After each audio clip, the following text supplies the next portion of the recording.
just because we have the Klaus Schwabs and the Faucis, et cetera, they're not strong men. They're weak men.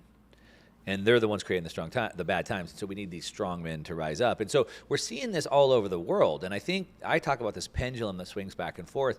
In the Netherlands, they just said massive sweeping vote, and who knows, whatever, maybe it's a WEF plant, whatever. But it appears that he sort of had this massive sweeping vote, and he's running on, again, a very strong stance of deporting, the migrants, ending the migrant crisis, basically this whole woke shift, if you will call it that, this liberal order. He's trying to reverse that.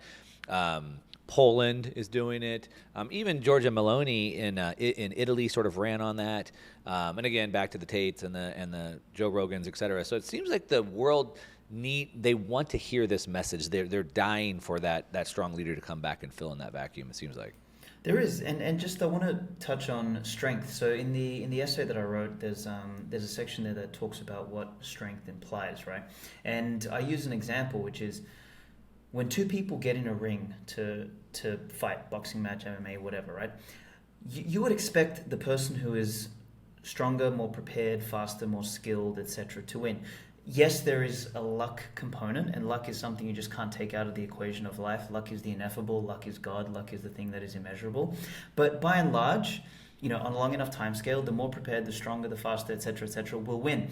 It is only, the weaker only wins if he cheats. So if you look at the archetype of the Klaus Schwabs and all of these sorts of people, they do not win because they're better or they're stronger or they channel power better. They win merely by creating a construct where the cheater wins. So they're in a ring where the stronger opponent has his hands tied behind his back, and this person wins because he poisoned the water or his opponent's hands tied behind their back, like I said. That is not the definition of strength. And this is what people need. This is the paradigm shift that we all must make, is we have been taught and told repeatedly, power is bad, power is bad, power is bad, power is bad, power is bad. And good men, people who should otherwise be leaders, have abrogated or they have shrugged that responsibility to lead, to be strong, to channel power. And in the process, we have left it to the parasitic class to fill that vacuum, to fill that gap. And Nietzsche predicted this 150 years ago. He said, and this is what's so prescient about Nietzsche that people, often discount, is that he lived in the height of Western European power, when everybody thought Europe could do no wrong. It is the peak of civilization.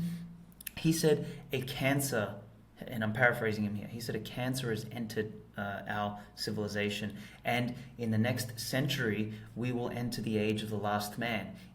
By his definition, the last man is the NPC, the lemming, the masses, the people, what he described as the cynical, skeptical that want to bring everything down to the average level. They hate beauty, they hate all that is that is ascendant. They want to bring everything down, and we will enter that age because we have allowed equalitarianism, majoritarianism, democratic ideals to infect the civilizations that has brought us this far. And the civilizations that brought Europe to its peak was a civilization of excellence, not of average. It's a completely different trajectory. It's a completely different direction.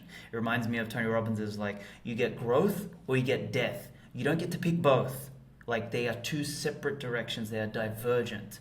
And this is what I believe is when we talk about the pendulum swinging, it is fundamentally starting to swing back towards life, greatness, excellence, quality, and away from equality, democracy, death, average. That is starting to happen. But this is going to be a multi-generational shift.